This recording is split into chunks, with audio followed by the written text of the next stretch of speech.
مبارک ای برادر عید قربان، خدا رزق تو را سازد فراوان. همه روزو حیاتت عید باشد، همیشه شاد باشی بین یاران.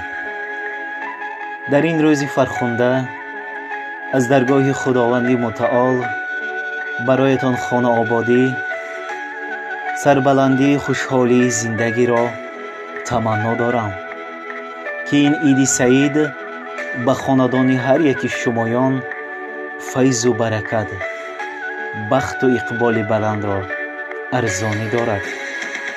صد مهر و وفا میان یاران باشد، صد مهر و وفا میان یاران باشد، دوستان مرا خدا نگهبان باشد.